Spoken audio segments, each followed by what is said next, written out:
तो यहाँ पे आज हम लोग जो सीखेंगे वह होगा आपके पास कि क्वाड्रेचर नंबर जब 4 होता है तो ऐसी स्थिति में इसका कम स्प्लिटिंग एनर्जी होता है वो क्या कैसे काम करता है।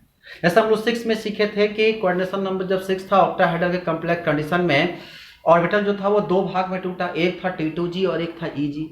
ठीक है, जो T2g तो होता है वो लोअर एनर्जी लेवल होता है, जो EG होता है वो हायर एनर्जी लेवल होता है। तो इस तरह के टेट्राहेड्रल के कॉम्प्लेक्स में क्या होता है, क्योंकि टेट्राहेड्रल में जो होता है उसका कोऑर्डिनेशन नंबर 4 होता है और ऐसी स्थिति में इसके पास इलेक्ट्रोनेगेटिव लिगेंड्स होता है जिसके चलते इनके बीच में मेटल लिगेंड्स के बीच में फोर्स ऑफ रिपल्सन काम करता है, जहां से इसका शेप जो होता है वह कैसा हो जाता है, टेट्राहेड्रल हो जाता है। ठीक है, लेकिन वहीं पर कुछ ऐसे भी होते हैं जिनका कोऑर्डिनेशन नंबर 4 होता है, वो ट्राइगोनल के शेप में भी होते हैं और क्या होते हैं, स्क्वायर प्लेनर भी होते हैं। तो इन तीनों में क्या रिलेशनशिप होता है इस लेक्चर में हम लोग कवर करेंगे। ठीक है, आइए इसके बाद हम एक एक करके कवर करना शुरू करते हैं। तो अगर हमारे पास मान लीजिए कि जिसका कोऑर्डिनेशन नंबर अगर 4 है तो कोऑर्डिनेशन नंबर 4 होगा तो ऐसी स्थिति में जो भी लिगेंड्स होगा वह हमारे पास, अगर ये मेटल है तो मेटल के साथ अगर चूंकि अगर मान लीजिए कि ये एक्सिस के अराउंड अगर बात करें, ये एक्स एक्सिस, ये वाई एक्सिस और ये क्या जेड एक्सिस, तो जो ये लिगेंड्स पाए जाते हैं ये लिगेंड्स जो होते हैं कुछ इस तरह के होते हैं। इसके जो 4 लिगेंड्स होते हैं कुछ इस तरह के होते हैं। मतलब इसके कोई भी लिगेंड्स जो होता है इसके लोब के करस्पॉन्डिंग नहीं आता है। इसका कोई भी लिगेंड्स इसके लोब के करस्पॉन्डिंग नहीं आता है। अब जब इसके लोब के कोरेस्पॉन्डिंग नहीं आएगा तो ऐसी स्थिति में या क्या होगा, इनके बीच में फोर्स ऑफ रिपल्सन की वैल्यू कभी भी मैक्सिमम ज्यादा नहीं होगा। ठीक है, तो ये जो जब कहानी आता है तो जब ये स्प्लिटिंग होना शुरू होता है तो इनमें क्या होता है कि जब लोब की कहानी आएगी तो अब जरा बताओ, अगर मान लीजिए अगर ये ऑर्बिटल एक एक करके समझो, पहले बताते हैं। कहा कि अगर मान लीजिए कि ये अगर dx² माइनस y² में होता तो क्या होता, ये x है और ये आपका y है। तो बताओ तो क्या है, इसके लोब में आया नहीं आया। अगर यहीं पे ऑर्बिटल ऐसा होता dz² के कंसेप्ट में होता तो ये यहां पर इस तरह का, और लिगेंड्स का लोकेशन क्या है, मतलब यहां पर भी इनके बीच के रिपल्सन एनर्जी की वैल्यू, क्योंकि कोई भी लिगेंड्स जो है इसके लोब के कांटेक्ट में नहीं आया। जब लोब के संपर्क में आता तो इनके बीच में फोर्स ऑफ रिपल्सन काम करता नहीं, कि यहां पर एनर्जी की वैल्यू क्या होती, ज्यादा होती। अगर यहीं पे ये आपका x, y और z है, यहां पर अगर मान लीजिए कि हमारे पास लिगेंड्स हैं, अगर ये dx y होता तो क्या होता, ये आपका x एक्सिस और ये आपका y, यहां पे जो है एक लोब के कांटेक्ट में आया, मतलब लोब के डायरेक्शन में आया, तो मतलब कि इसकी एनर्जी जो होगी इनके तुलना में ज्यादा होगी, क्योंकि लोब के डायरेक्ट कांटेक्ट में आने के बाद इनके बीच में फोर्स ऑफ रिपल्सन काम करेगा और फोर्स ऑफ रिपल्सन काम होगा तो ऐसी स्थिति में स्प्लिटिंग एनर्जी की वैल्यू क्या होगी, ज्यादा होगी। ठीक है, इसी तरह से अगर मान लीजिए कि हमारे पास d, ये x है, y और z, अगर d y z के कंसेप्ट में करें, मान लीजिए हमारे पास एक लिगेंड से, ये लिगेंड से और ये लिगेंड से और ये लिगेंड से। ठीक है, तो अगर dy z होता तो ये आपका y एक्सिस है,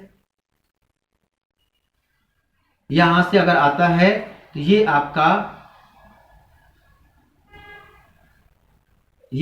y एक्सिस है और ये आपका क्या है, आपका z एक्सिस है।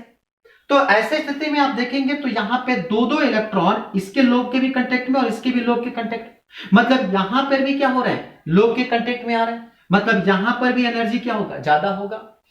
और इसी तरह से अगर आप dzx लेंगे, ये आपका लिगेंड्स का जगह है, तो ये अगर dzx लेंगे तो ये x एक्सिस है और ये आपका z एक्सिस है। तो यहां पर भी क्या हो रहा है, लिगेंड से कांटेक्ट में आ रहा है।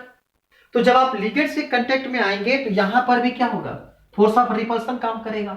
तो मतलब कि जो लिगेंड्स के डायरेक्ट जो लिगेंड्स का लोन पेयर क्या होगा, ऑर्बिटल के डायरेक्ट कांटेक्ट में आएगा, उसके बीच में फोर्स ऑफ रिपल्सन काम करेगा। क्यों? क्योंकि मेटल के पास जो इलेक्ट्रॉन और इनके पास जो लोन पेयर होता है, इनके बीच में फोर्स ऑफ रिपल्सन काम करता है।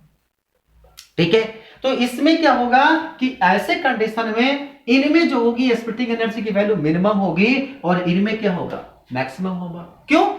क्योंकि ऐसे कंडीशन में इनमें कोई भी लोब जो है वो लिगेंड के डायरेक्ट कांटेक्ट में नहीं आ रहा, लेकिन इसमें जो लोब है ये क्या रहे हैं, लोब और लिगेंड्स जो हैं एक दूसरे के कांटेक्ट में, मतलब कि सिमिलर डायरेक्शन में आ रहे हैं।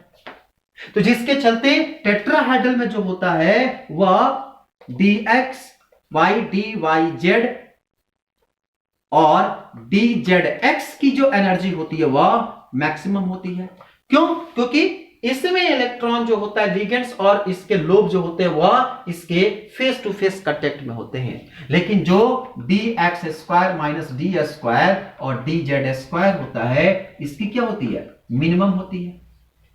लेकिन ऑक्टाहेड्रल में क्या था कि लिगेंड्स जो थे इस लोब के कांटेक्ट में आ रहे थे, तो यहां पर dx square minus dy square और dz स्क्वायर की वैल्यू क्या थी, मैक्सिमम थी। लेकिन यहां पर लिगेंड्स कहां आ रहे हैं, इससे dxy dyz dzx के कांटेक्ट में आ रहे हैं, इसीलिए यहां पर एनर्जी मैक्सिमम होगी और यहां पर एनर्जी क्या होगी, मिनिमम होगी। इसको आप हमेशा याद रखिएगा।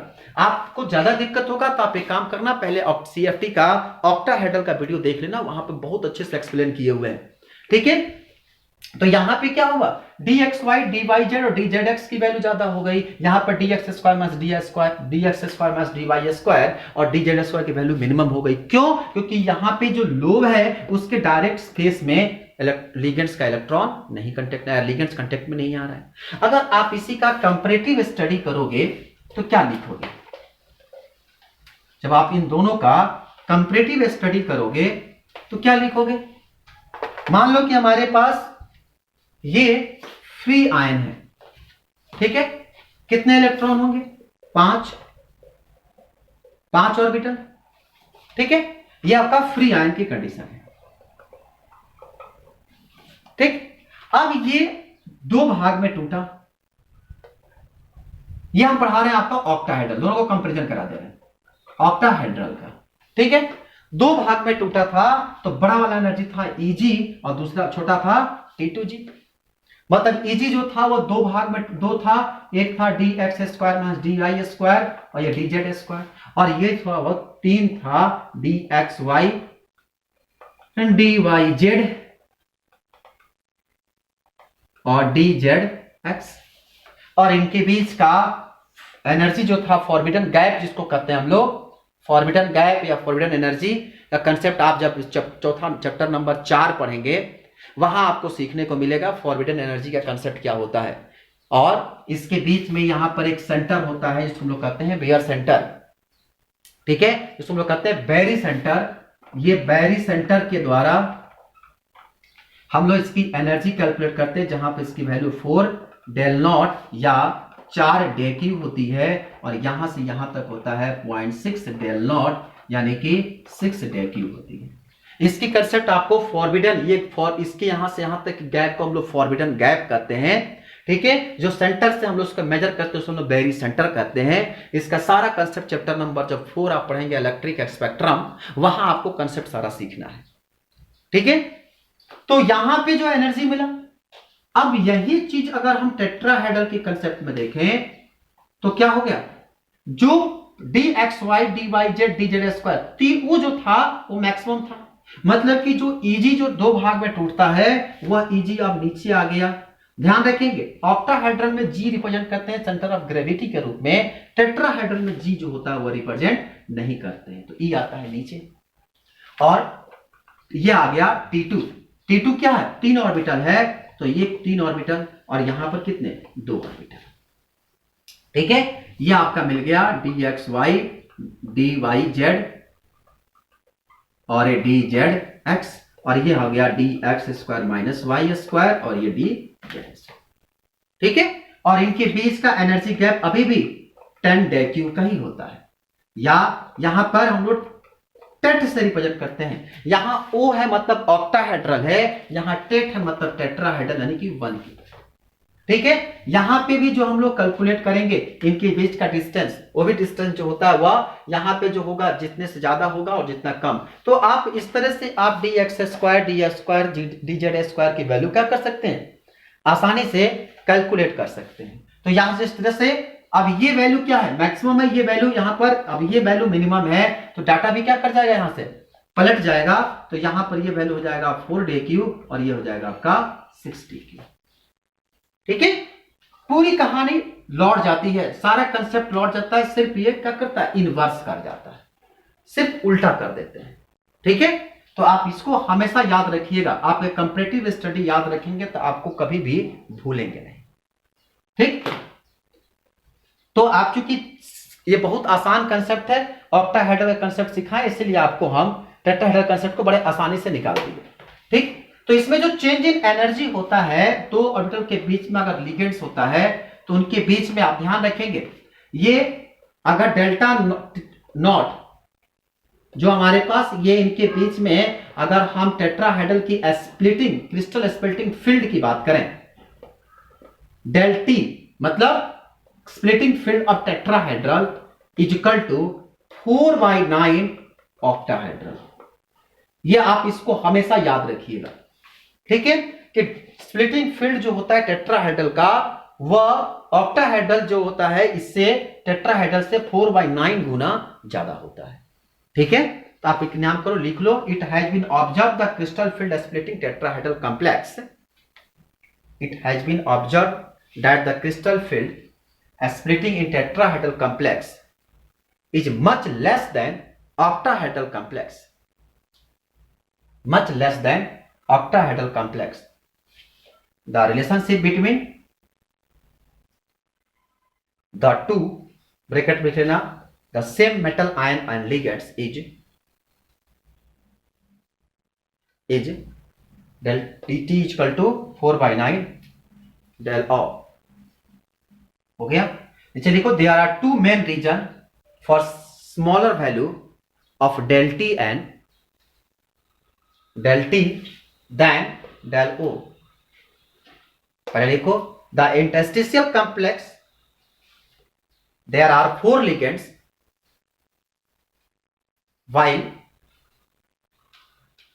while there are 6 ligands in octahedral crystal या octahedral complex।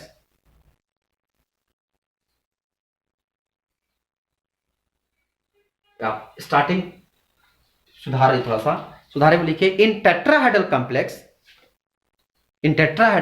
There are 4 ligands while there are 6 ligands in octahedral complex। Therefore lesser ligands produce lesser crystal field splitting, lesser ligands produce lesser crystal field splitting।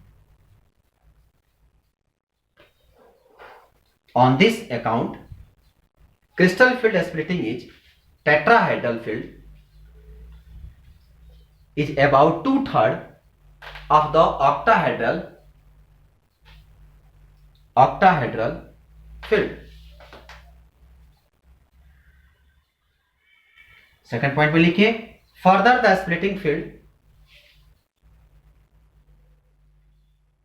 none of the orbital is pointing directly towards the ligands and therefore a splitting is less,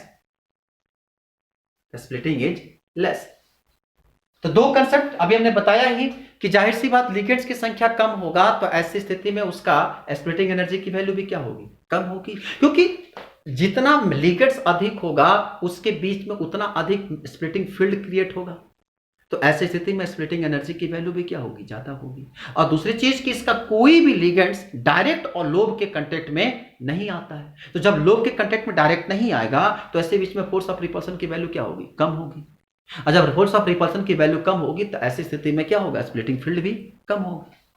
ठीक है, तो नीचे लिखिए, there is, यह काम करो, लिखो, the magnitude of crystal field splitting in tetrahedral field, the magnitude of crystal field splitting in tetrahedral field is quite a small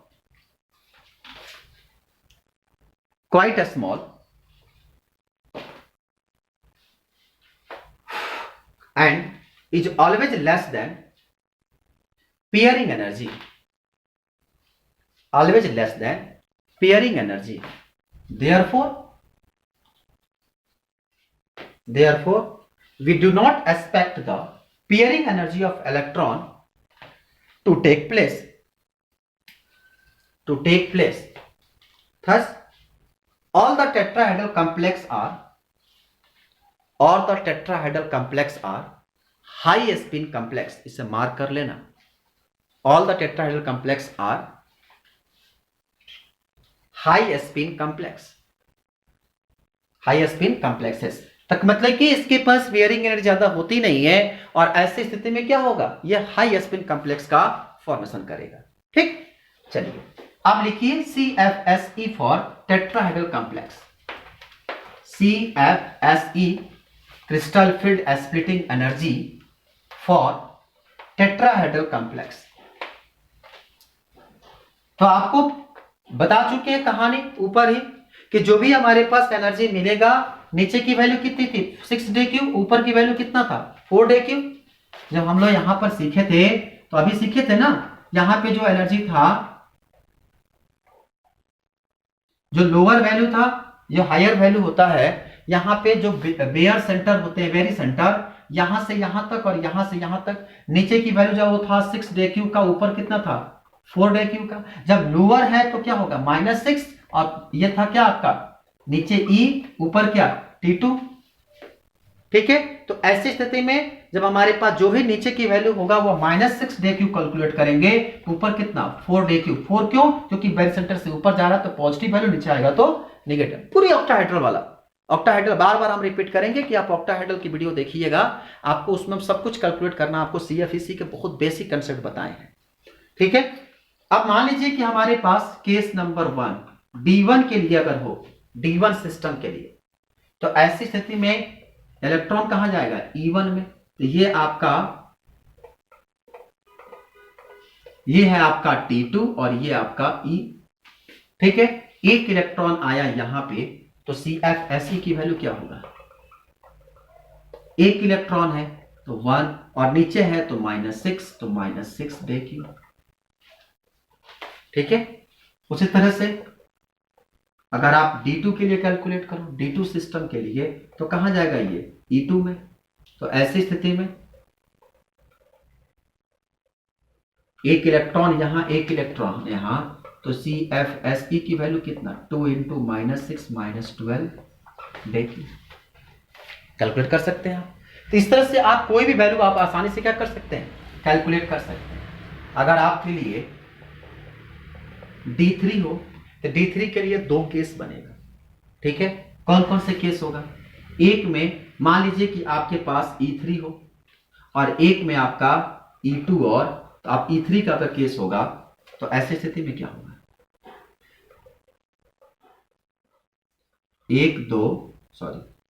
2 और तीसरा इलेक्ट्रॉन इसी में आएगा. ठीक है, तो इसमें आप ध्यान रखेंगे, छोटे छोटे केसेस पढ़ने पड़ते हैं कि अगर आपके पास D3 होगा तो क्या होगा, इसमें 2 केसेस मिलेंगे कि आपके पास इलेक्ट्रॉन जो होगा, या तो आपके क्या करेंगे 2 इलेक्ट्रॉन इसमें भर जाए. ठीक, लेकिन आप ध्यान रखेंगे, आपको भी याद होगा कि यहां पे पेयरिंग जो होती है वो जनरली नहीं मिलती है. जब भी पेयरिंग हम लोग पढ़ते हैं तो क्या होता है, जब आप अपर ऑर्बिटल में एंट्री करते हैं तो वहां जाकर हम लोग पेयरिंग पढ़ना शुरू करते हैं. और खासकर जो हम लोग पेयरिंग हमेशा जो सीखते हैं वो जब चलो लोअर में अगर आप करना शुरू कर दोगे तो क्या होगा, अगर मान लीजिए यहां पर होता तो 3 ऑर्बिटल यहां होता, तो 3 × -6dq = -18dq. या आप D3 पढ़ते तो ऐसी स्थिति में 2 इलेक्ट्रॉन यहां और 1 इलेक्ट्रॉन वहां, तो 1 2 और 1 3, तो ऐसा क्या मिलता है, यहां से 2 इलेक्ट्रॉन है तो 2 × -6dq और प्लस 1 इलेक्ट्रॉन यहां है तो 1 × 4dq, तो कितना होता है -12dq प्लस 4dq = -8dq. निकाल सकते हैं. तो इस तरह से आप क्या करेंगे, घर पे बैठकर सारी वैल्यू को कैलकुलेट करेंगे. ठीक है। जिस तरह से अगर हम आपको एक चार्ट बना दें, मान लीजिए कि अगर थोड़ा थोड़ा सा अगर आपको चार्ट बना के सिखाएं तो कैसे बनेगा। लीजिए मैं चार्ट बना देते हैं आपको फटाफट, आप घर पे दो चार हम बना देते हैं, आप क्या करिएगा घर पे बैठकर बाकी कैलकुलेट कर लीजिएगा। ठीक है। जैसे मान लीजिए कि हमारे पास D1 के लिए है, तो D1 के लिए क्या, एक इलेक्ट्रॉन, तो यहां से CFSE की वैल्यू कितना होगा आप कैलकुलेट करेंगे। हम -6 DQ होता है, आप कैलकुलेट करिएगा। ठीक है। तो D1 के लिए हो गया। अगर मान लीजिए कि हम यहां पर आपको D2 के लिए निकालें तो क्या होगा, 2 इलेक्ट्रॉन रखेंगे, 6 2 12, CFSE की वैल्यू -12 DQ होगा। हम आप केवल इलेक्ट्रॉन दिखा रहे हैं, आप घर पे कैलकुलेट करेंगे। D3 की वैल्यू एक एक इलेक्ट्रॉन, तो आप बताएंगे यहां पर CFSE की वैल्यू कितना होगा। ठीक है। D4 के लिए एक इलेक्ट्रॉन यहां, एक इलेक्ट्रॉन यहां। ठीक है। तो कितना होगा, 1 2 3 4 इलेक्ट्रॉन, आपको CFSE की वैल्यू निकालना होगा। ठीक। D5 के लिए एक इलेक्ट्रॉन, 2 3 4 1 5, तब आपको CFSE की वैल्यू निकालना होगा। ठीक है। D6 के लिए 1 2 3 4 5। ठीक है। D6 के लिए हम इलेक्ट्रॉन भरना शुरू करेंगे, 1 2 3 4 5, अब यहां आएगा एक 6 इलेक्ट्रॉन। ठीक है। इसमें पेयर्ड हो गया। ठीक। तब यहां से आप CFSE की वैल्यू बताना कितना होगा। ठीक। तरह से D7 के लिए 1 2 3 4 5 6 और 7, इसमें 2 पेयर इलेक्ट्रॉन हो गया। फिर बताना CFSE की। और D8 के लिए तो 1 2 3 4 5 6 7, अब यहां पेयरिंग हो गया। फिर बताना CFSE की वैल्यू। ठीक है। और D9 के लिए इसमें 1 2 3 4 5 6 7 8 और 9, फिर बताना CFSE की वैल्यू। और D10 के लिए 1 2 3 4 5 6 7 8 9 10, फिर बताना CFSE की वैल्यू। आप सारा CFSE की वैल्यू क्या करेंगे, कैलकुलेट करेंगे। ठीक है। कैलकुलेट करके और फिर उसके बाद आप मैच कराना कि हमारे वैल्यू से आपका मैच कर रहा है कि नहीं। हम आपको लिख दे रहे हैं डायरेक्ट डाटा, आप मैच कराना। पहले आप खुद से कैलकुलेट करना, फिर उसके बाद उसे क्या करना, मैच कराना कि जो हमने लिखा है वह आपकी वैल्यू से मैच कर रहा है कि नहीं। ठीक है। ये नहीं कि हमारा ही डाटा उठाकर छाप लीजिए, तो ये काम आपको नहीं करना है।